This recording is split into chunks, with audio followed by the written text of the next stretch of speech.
Hello, welcome back to the channel. Have I earned the right for that yet? Welcome back to the channel.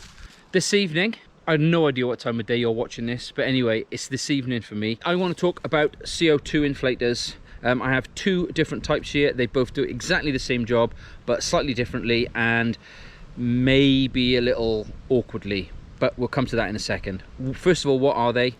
These are high pressure CO2 canisters. These happen to be 16-gram ones, which are a little bit small really for high volume tires like I have, but anyway, these are 16-gram canisters and you can get these in 16, 18, 25, 38 I think, so all sorts of sizes, but these are by far the cheapest and the easiest ones to buy in bulk. In this little adapter here, you have a little pin in there that when you screw this into place, it pierces it and readies the high pressure CO2 for escape.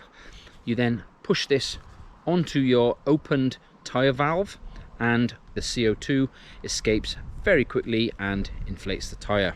This one does very slightly differently. You have an adapter here, so you screw it into place on the valve, then you screw this in, and then you have a release valve for releasing the air, not as quickly as you would like. So advantages, disadvantages. This is probably useful if you want to inflate a tube.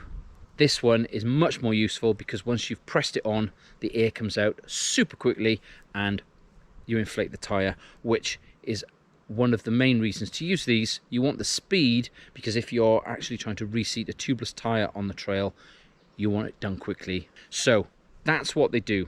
One quick note, these get very cold. Some of them come with like a foam outer bit on them. However, I would be holding with a t-shirt or a glove because this, as the air decompresses, this gets very cold and it will freeze burn your hand and you will likely lose some skin. It's going to hurt. So 3 simple questions. Should you take one of these on a ride? Yes, you absolutely should. I would take this one because this one's a bit faffy. So yes, you should take one of these. Why? You take it because you want to inflate a tire or a tube quickly. So if it's cold, if it's wet, if it's a race, blah, blah, blah. If you want to do it quickly, then you should be taking this. Should you therefore still require a pump? Abso-blummin-lutely. Because what if you have a little slow puncture? Do you want to use your precious canister to inflate your slow puncture? Maybe the faffy one will help. I've not used this in earnest to know whether you can release a bit of air, then put it back in your pocket and then release a little bit later on. I don't know. Personally, I'd be taking a pump to keep my tire popped up until I got home. If you run out of these obviously are not infinite. This infinite supply unless you break it. Have you ever broke a pump? Pop a note below if you have. Be interested to know how you managed to break one. But this is going to run out. I don't know how many you plan on carrying with you. I always carry one, sometimes carry 2 if I've got a backpack. It's one shot.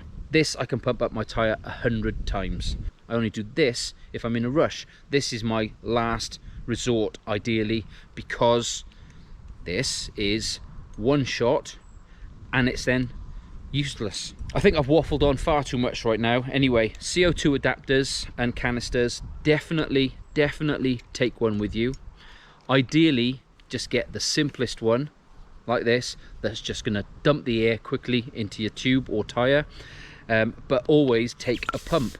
You're never ever going to replace a pump with one of these. One other quick note, this is one shot as I've said, and also when you get home or the next day, ideally you should be releasing all of that CO2 out of your tube or tire and inflating it with your pump, your track pump, whatever it might be, because the molecules in here, this is the sciencey bit, the molecules in here are smaller than the molecules in the air around you and they will leak out. So if ever you've actually repaired a puncture on the trail and you've used a CO2 canister to inflate it and then wondered a few days later why your tube's gone down, that's why. You may not have sealed a puncture correctly and you may have an issue, but equally so, this will leak out of the valve core, etc. It just does. I don't know why, it just does. So there we go. Any questions, pop them below. Any experiences using one of these, pop them below.